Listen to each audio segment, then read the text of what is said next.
Or this TV show. Yeah. Here we are back again on another episode of Do You Remember This Movie? But tonight we're doing something different. We're cutting one out. And we're only going to talk about one movie tonight. So what up, Cam? What up, Trent?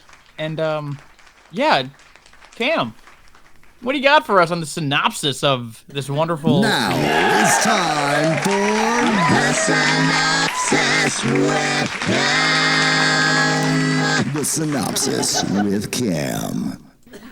All right. Don't botch this. Okay. We got The Adventures of Buckaroo Banzai across the 8th dimension.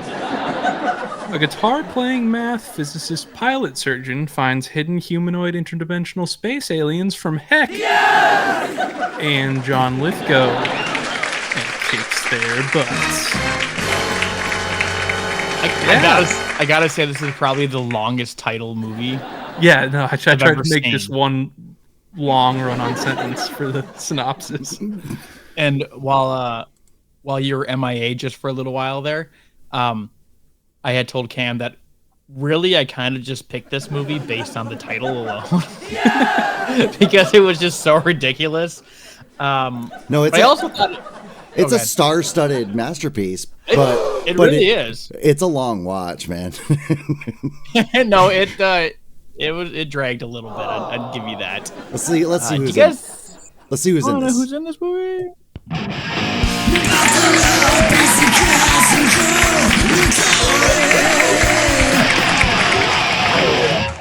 Well, first off, we got a lot of people in this movie who are known for sequels. All right. So first off, we're going to start at the bottom and work our way up of my list.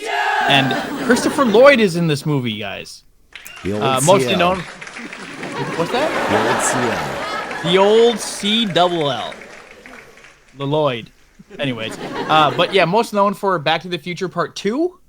I would say he's most known for Back to the Future Part 3. He was kind of like the main character in Part 3, wasn't he? So, next up, we have Jeff Goldblum. He played the character New Jersey in this film. And mostly known for, again, another sequel, but Jurassic Park: The Lost World.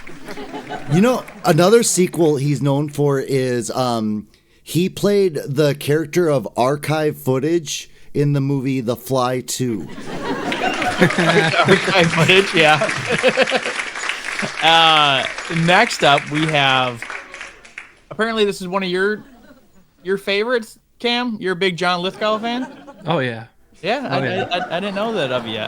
He's a Lithy. They call them Lithies. They call them Lithies.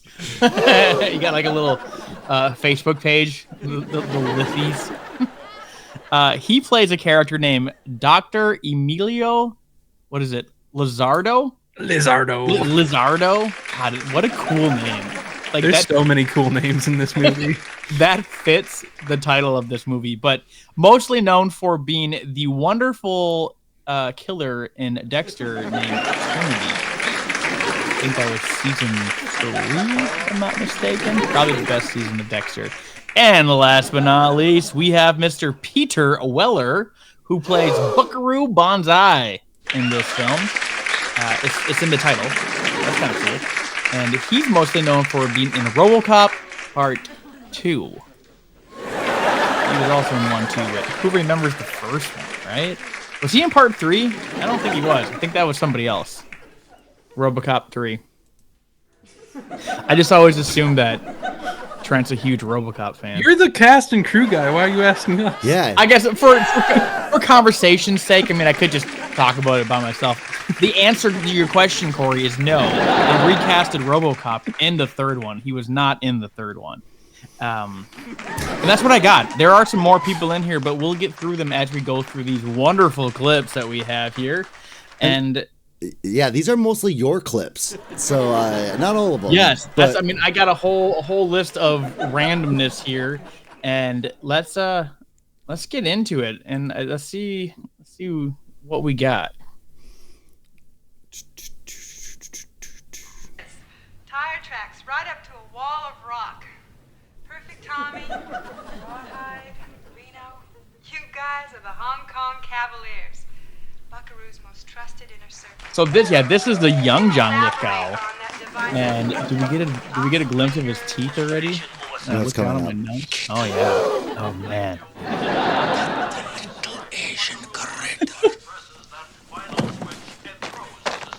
So In that room. as It's great like a college dorm room. as great as John Lithgow typically is, his accent throughout this whole movie is just grating. Like his voice that he uses is just it's like I don't know, like somebody chewing glass and spitting it right in my ear.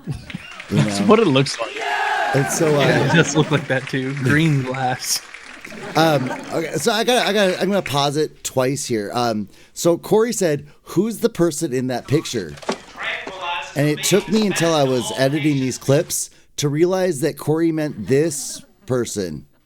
The And photograph on the nightstand. Yeah. Yeah, let me show you what I thought you were talking about. Friday and Wednesday. And flung it right at the horizon. And then the dimension barrier. It was, Buckaroo Banzai said, exactly like Professor. Oh, maybe I cut it. Oh no, there it is. I thought you were talking about who's the person in this picture. And There's a few of them. And that was a young late 20s celebrity at the time named Jesus. Yeah. Not the prophet I was looking for, but I didn't see that one. That was a good catch. But no, I was talking about the whoever on the nightstand. So then he goes ahead and he electrocutes himself. But notice his gloves just real quick too. His fingerless gloves. Yeah, he has like the fingerless gloves. You did ask if these are the same gloves in this scene. Right, because this is like a flashback now, right? They aren't. Yeah. I just think that's his signature move, right? That's his style. Like he's like, listen, I need just this part of my hands to be warm. Yeah, right. Fingertips, no. Yeah, the digits they fend for themselves. Yeah, because I think these are black gloves, where the other ones were gray. I think it's the other way around. Or other way around. Oh, maybe you're right. I was paying a lot of attention to his gloves. I mean, that was a style at one point. Little fingerless gloves.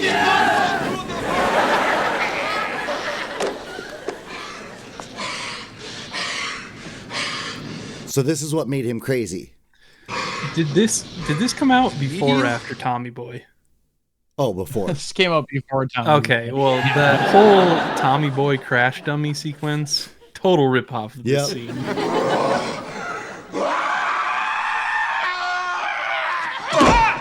He doesn't even get close to actually hitting them together.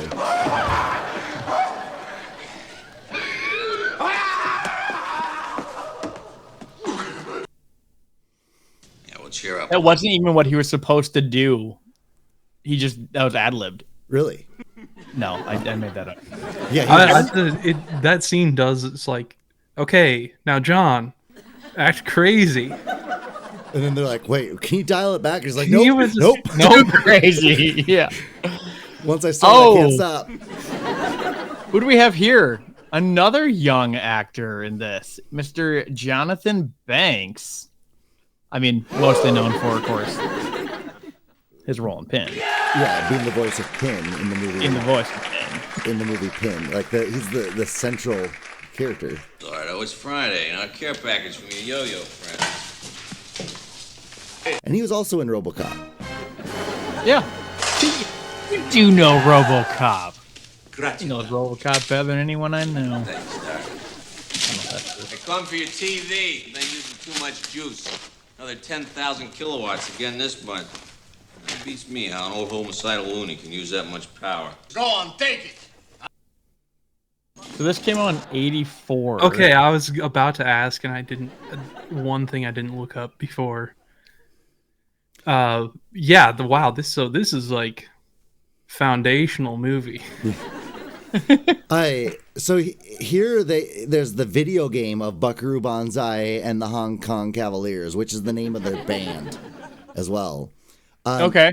So apparently Buckaroo Banzai is just a world-renowned guy. Like, not just for his musicianship, but also that he's this, I guess, science surgeon, Yeah, math, what's the physicist, synopsis say? pilot. adventurer, and like Brain surgeon.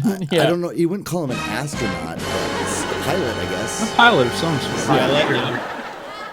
But I was going to say, so that's the game. I mean, I'm sure you're going to show what I had mentioned. Yeah, that it's still on the this guy just doesn't have any coins.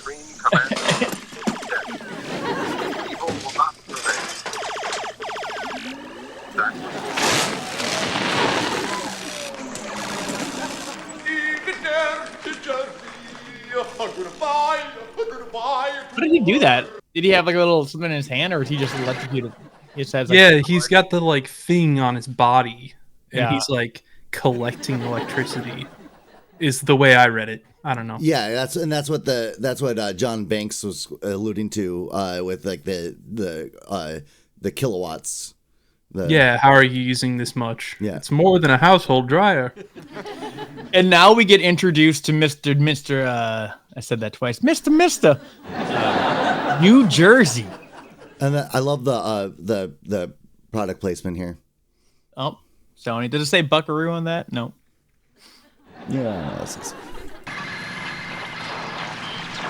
Scientists at the Strategic Space Command have detected So not only did it mysterious strike me as like radioactive it's kind of cloud-like funny that mass he was dressed as a cowboy, but I mean that I guess fits the movie. But Well, do they explain why he's a cowboy? I don't think they do. No, I don't think they do either. I don't think they do. They definitely don't explain his suitcase. So Well, and he's a scientist as well. Southern New England. You guys, Senate sources close to the you guys National go to New Security Jersey often? have refused to comment. I can't ever say I've been. Is that a thing? You never been to New Jersey? You're like, you mad at me about that? It's full of cowboys. Actually, I've been to New Jersey multiple times, and every time I'm there, I feel like that I need to go pick up an Adidas tracksuit because I was the only one at the airport not wearing it. Every time I go to New Jersey, I'm like, I walk into a Wawa, and there's just 80 cowboys in there, and I feel uncomfortable ordering the cheesesteak. I feel like they're judging me.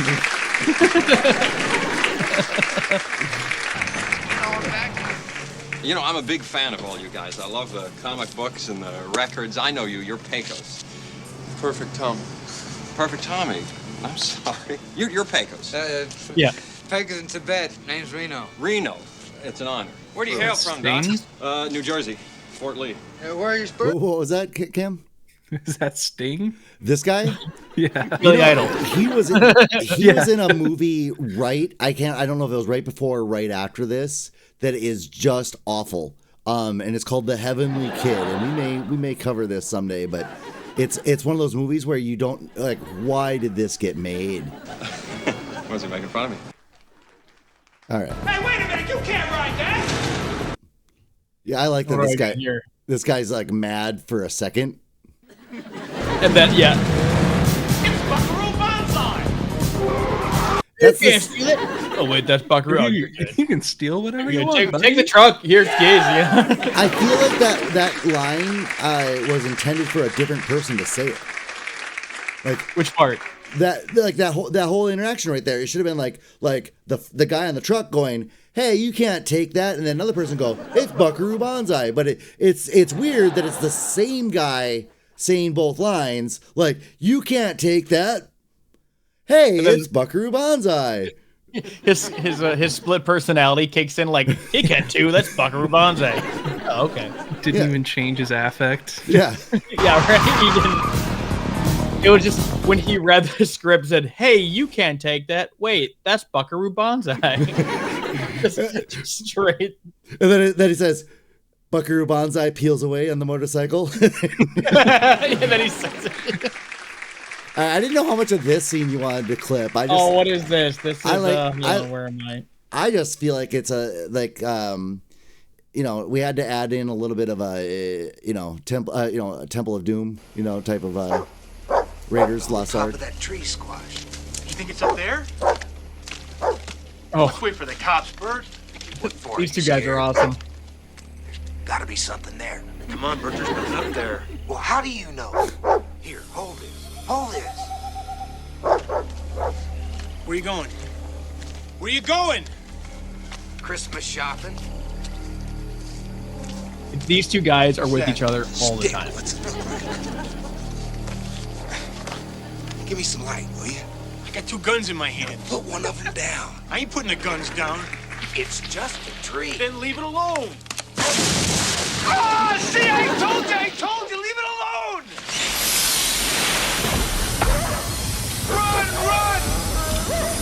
Run! Da da da da da da. Shoot him! I can't! He's dead! This movie, it's just like every 80 seconds, it's like another thing is going on. Dude, it was hard to follow. It is hard to follow. It was definitely hard to follow. But this is nice. Like, he licks his hand. Oh yeah. And that's the key guy from Matrix, right? Well, and then so, Corey... Is that the key holder from the I don't think it really is. But Corey mentioned, like, if he licked his hand and that didn't work, it'd just be like, weird. Like, what are you doing? Like, oh, let me try again. Not a wet willy, don't try but- again. So when filming, though, there wasn't any electrical. Yeah.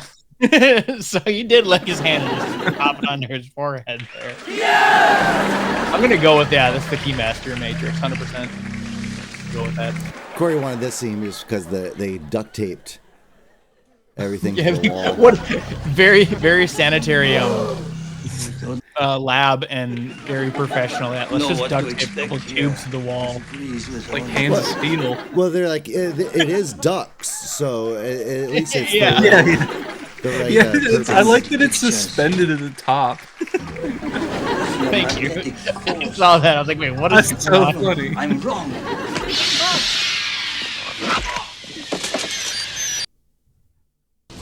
Okay.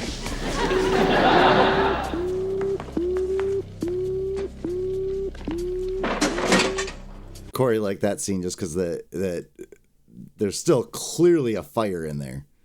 Oh, yeah. So I'm just going to close this That is funny. this drawer and it'll go out, suffocate the fire. Yeah, there's nothing. My eye followed the action. It's like, oh, that makes sense. It'd get suffocated. Like, But nope. yeah, No. and it's like it's not like there's anything flammable. There's a Below it. yeah. Corey, I noticed this scene as well. Like I thought this was just Jeff Goldblum being Jeff Goldblum, right? This is the. Why is there a watermelon there? Oh, yeah. I'll tell you later. I waited the entire movie to put that in the notes to mention that because I'm like, okay, maybe it comes back up. Nope. But it never did. Nope.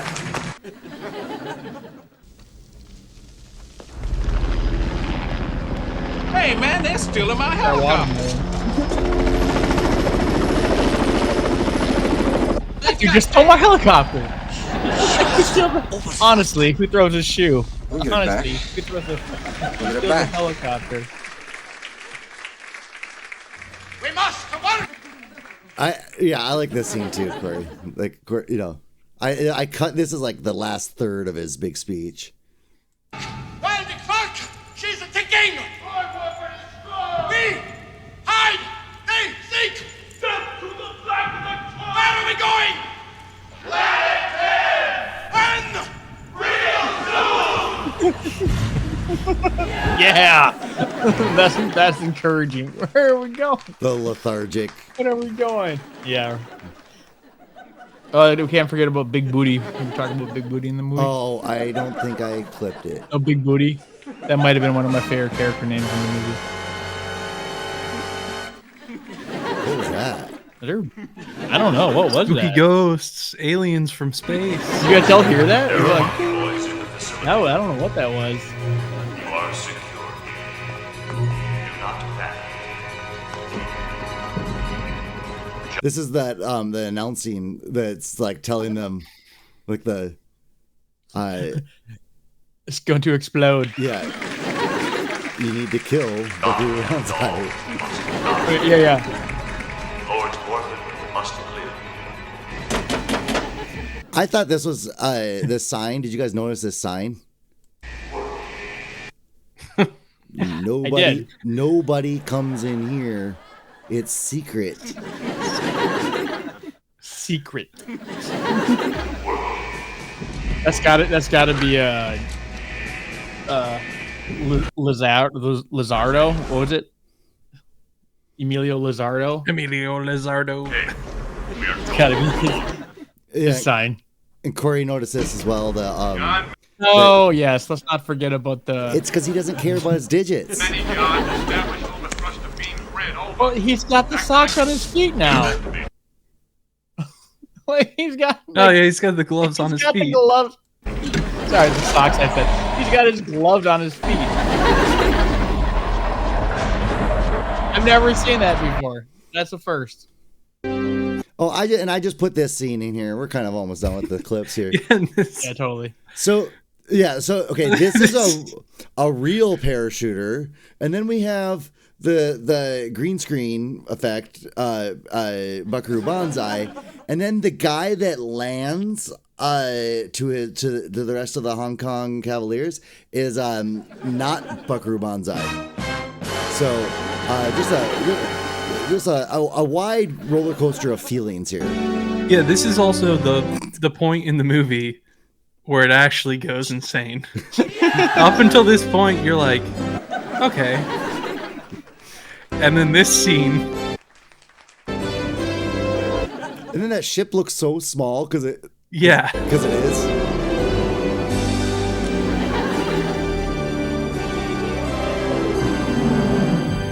It's larger than the ship.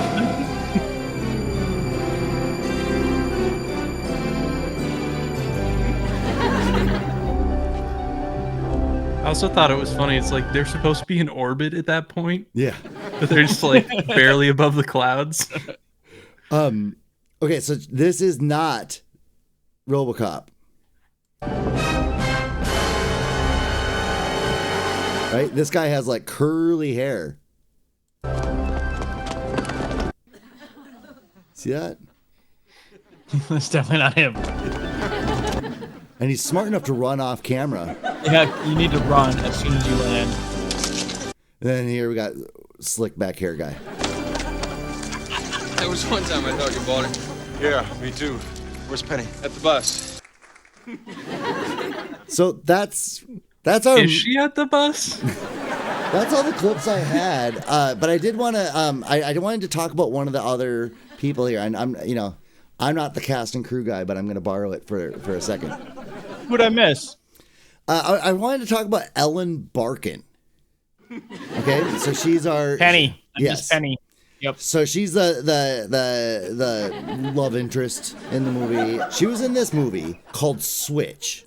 Okay, and this is this weird, bizarre phenomenon that I've thought about for years about how like there was a good like 18-year trend of these movies where people switch bodies with somebody else, and it's weird. So I didn't collect all of them. I mean, I'm gonna guess there's hundreds of them, but I just wanted to show you some of these other movies. If you're like, I can think of one or two movies. No, there's a lot. Okay, so who is that with her? Oh, Jimmy Smits. Oh. Right around, a couple years earlier than the movie Switch was Vice Versa with Fred Savage and Judge Reinhold, father and son that switch places, right? Followed immediately after, I think they're made the same year, Like Father, Like Son with Dudley Moore and Kirk Cameron, where, again, the father and son switch bodies. And then there was Dream a Little Dream, where Corey Feldman's character. We have both Corys in this movie, but Corey Feldman's character switches places with an old man who's like dying. I'm saying that there was like the world was glued on this idea of switching bodies for a while. Again, another movie where George Burns wishes that him and his grandson can switch bodies, and they do in a movie called 18 Again. Again, these were made in the same year, right? 1988. This movie came a little earlier. It was called All of Me, where Lily Tomlin and Steve Martin switch bodies, right? And then, of course, where he doesn't switch bodies with somebody else, but he switches bodies. Sure. Apparently, there's a new movie out where he does the same thing. Tom Hanks. Oh, really? Yeah, I think it's called Here. I saw a preview of that during football. Yeah, and it's like all one shot. Oh, wow. Yeah, and he goes back to Big Tom. Well, I'm going to tell you where, I tell you, you can look up a lot of these movies. I don't even know how to. It's difficult to Google what I'm talking about here. That there's a whole bunch of these movies, right? But what I want to show is let me show you this all on screen here. Is All of Me good? That seems kind of intriguing to me. Watch it and then we'll switch bodies. I guess, yeah. Watch it. And then we'll switch bodies. My personal opinion that this phenomenon started with Freaky Friday. Sure, yeah. Right?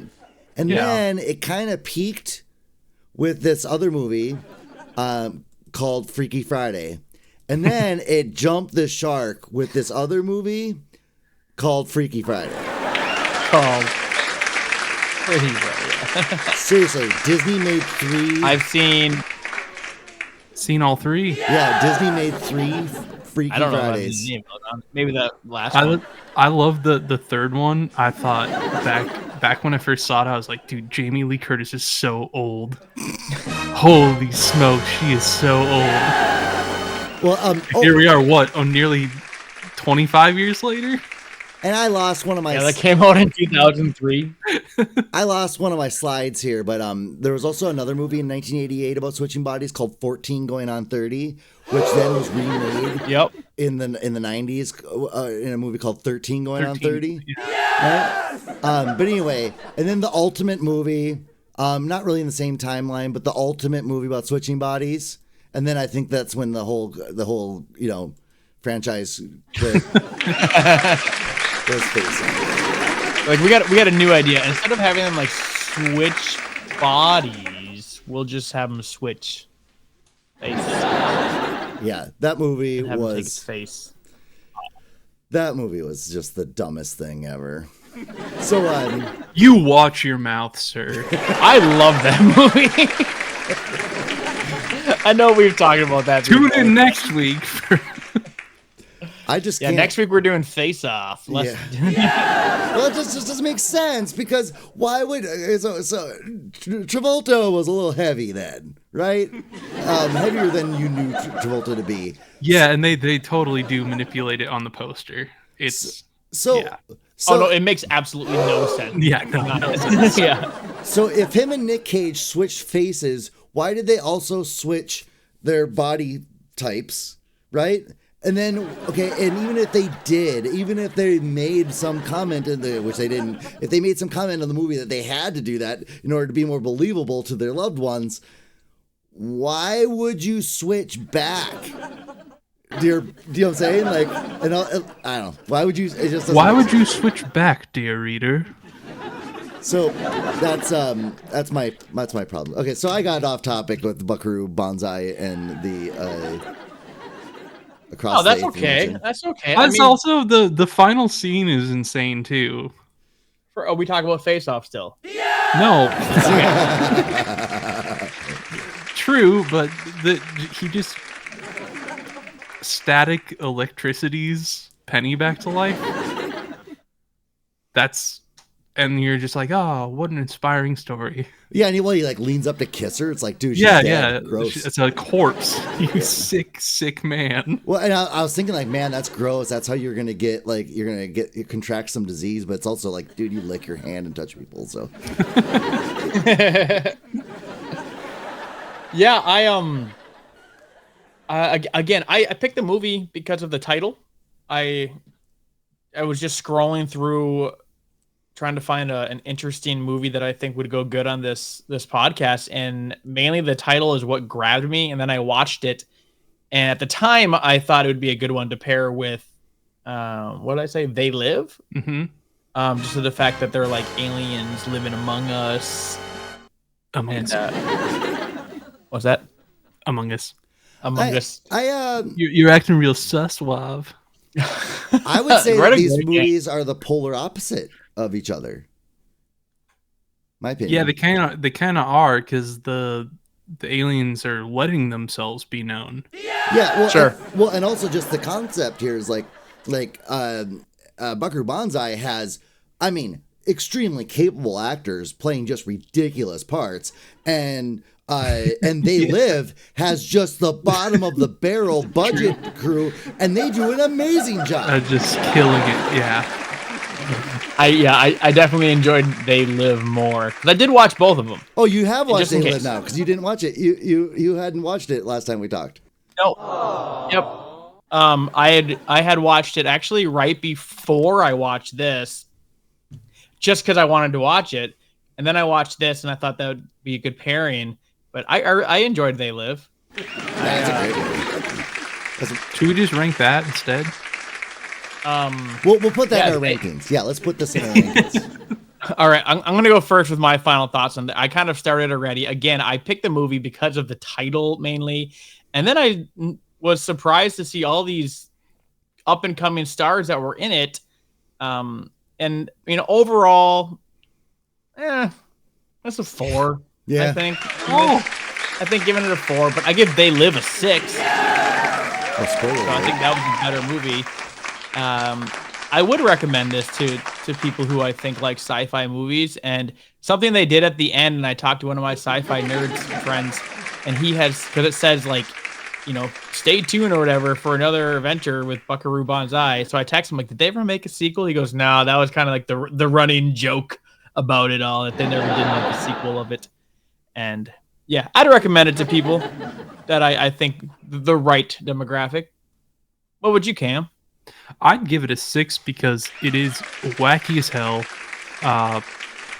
The performances are insane, and that's kind of why I watch movies, is just enjoying people getting into a role. Trent, you told me that John Lithgow's performance is terrible in this. Yes, but that's why I love him. See, that's why I can't be a Lithy, is that I actually like John Lithgow. My problem with this, it's so, I can't understand about a third of nothing. His, about a third of his dialogue is unintelligible. I don't know. I wish he would have dialed it back, a little bit. And he can play that over the top crazy character without being this way. I get it. This was supposed to be a comic book on camera. I mean, that's really what it's supposed to be. But it's just so nuts.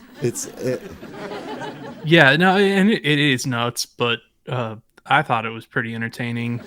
Much more entertaining than most things we've watched. I'm gonna give it a 6 because I thought it was like all around pretty all right. A little too long. I actually downgraded it, guys.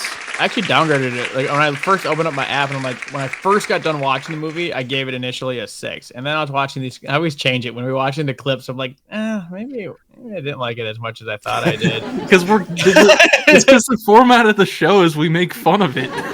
Yeah, that's true. And so literally, like, I crossed off the number that I had. So originally I had it at 6, but I'm gonna stick it at a 4. That feels respectable to me. Here's what we're gonna do.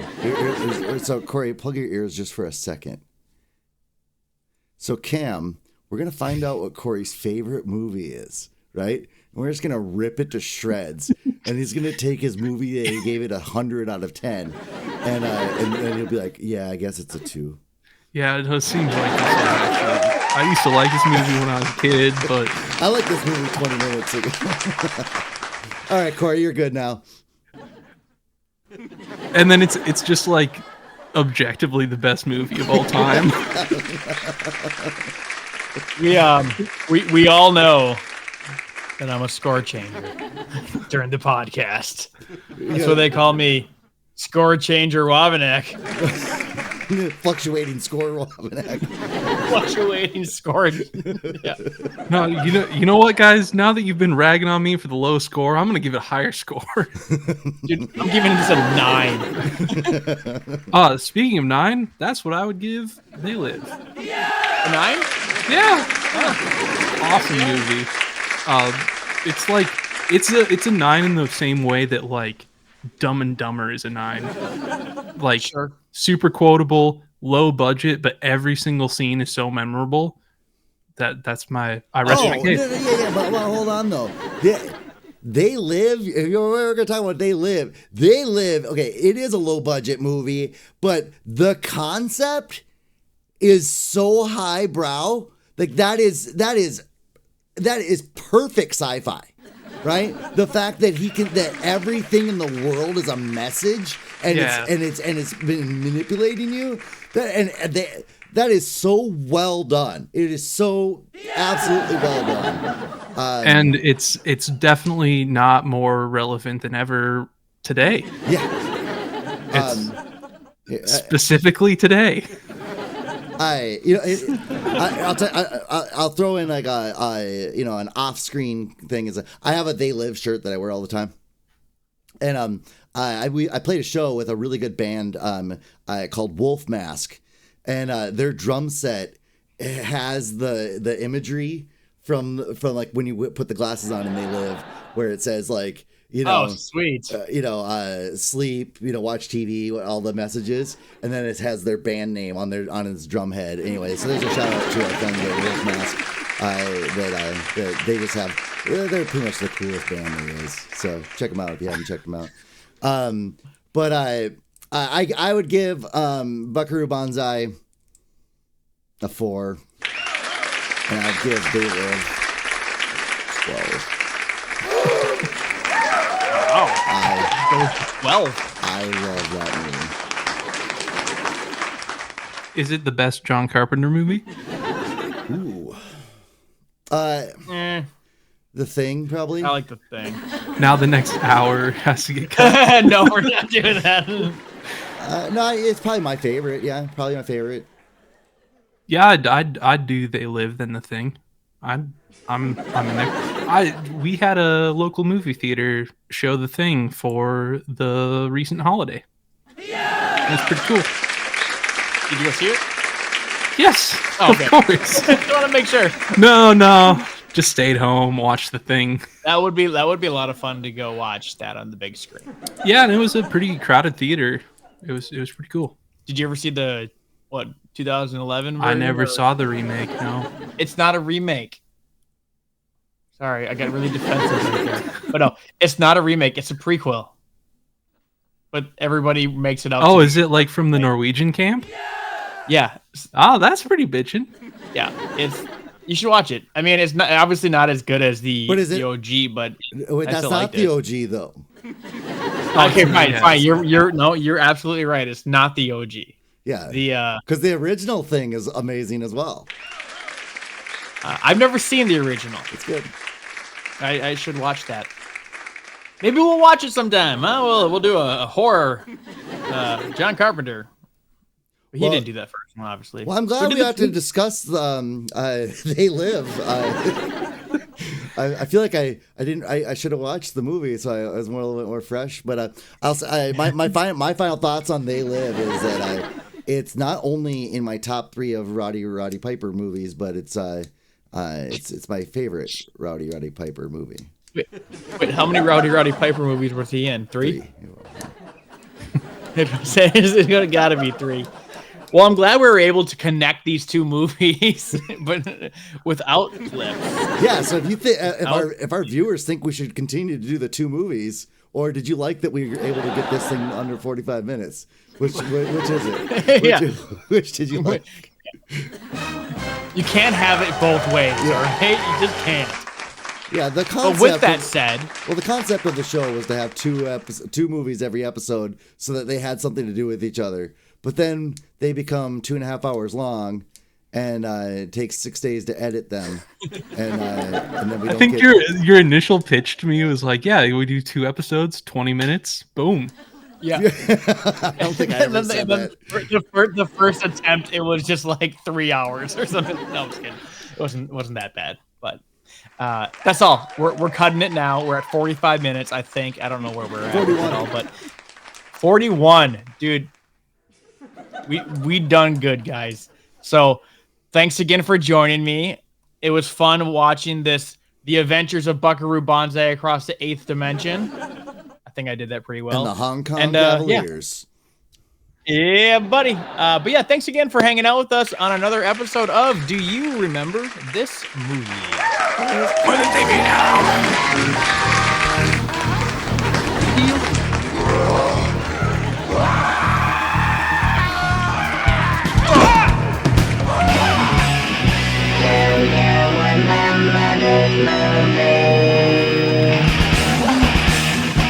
Or this TV show. Why is there a watermelon there? I'll tell you later.